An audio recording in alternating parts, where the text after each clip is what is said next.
We'll finish up pretty soon. I just wanted to make the point that there's always hope.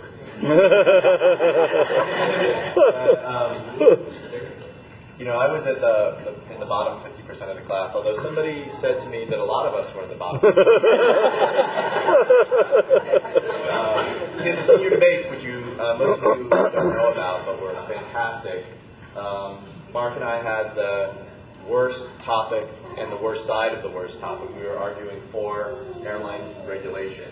And in this debate, we only received one vote. And it came from his brother. And unfortunately, I was almost expelled my senior year. Why? The records have been sealed. But on the plus side, there's always hope. So my glasses are almost in style again. I think I can break them out. And even with all of this stuff, you can make your way in the world. You do what you love.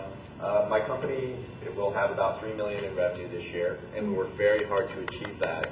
So even with all of this other stuff, I just wanted to emphasize to the students who are out there, you can still make it. In the class of '87, and so I did a little bit of research, and I found that sort of in the general population, the average age or the median age to get married is 27. At Uni High, in the class of '87, the average age to get married is like 37. And the question is why? I don't really understand. When you look at the number of men from the class of '87 that are married, about 30% of them are married today. Most of the women are, and I think they have a much easier time of it. But something like social skills, I think, is greatly beneficial.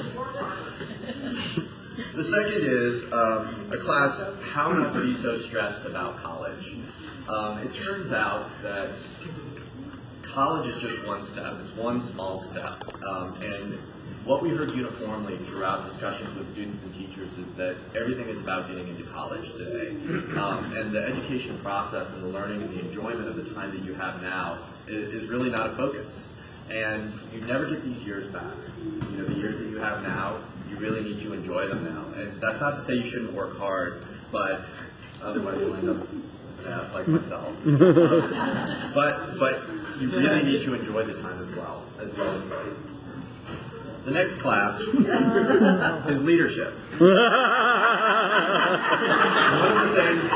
the things that I've discovered sort of over the last 20 years is that Uni does a great job of educating people to be individual contributors.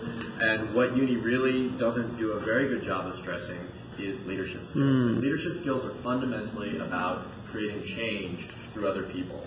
And so as an individual, you can create change, but you are really, the amount of change you can create is minimal, and the way you really create great amounts of change is through leadership. I'd love to go into, how this could impact us, but I think you can probably see from this picture how bad leadership, can really impact all of that. And finally, actually this may not be finally, sports. So I had a little bit of a conversation. I went to the PE classes. I really enjoyed watching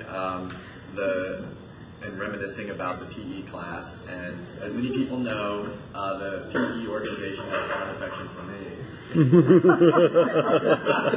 One of my recommendations to the faculty would be to increase the number of sports actually played at Uni, in addition to the fitness program that exists today. And it's not just because I think it should be that way. As you go off to college, many of the students here have no capability to play any sports whatsoever. that is to say, they cannot hit baseball, they can't hit volleyball, and many of the recreational and social activities that people engage in college are centered around sports. And so I think it's one of the most important things that should be added to the Uni curriculum. And finally, debate. So, in talking with the Uni students, Prasanna, for example, said that it was torture. Debates were torture. I think up until that point in my life, I had never been so frightened, and that stage fright was completely paralyzing. But the lessons that we learned The no pain, no gain that I wrote in the little blurb is really true. The lessons that we learned and the skills that we learned from that class were just phenomenal. And so one thing that I would ask the administration would be to bring back debates. And nobody paid me to bring that up. So just wanted to thank all of the people who helped make this weekend a reality. First, my wife, Gloria, who...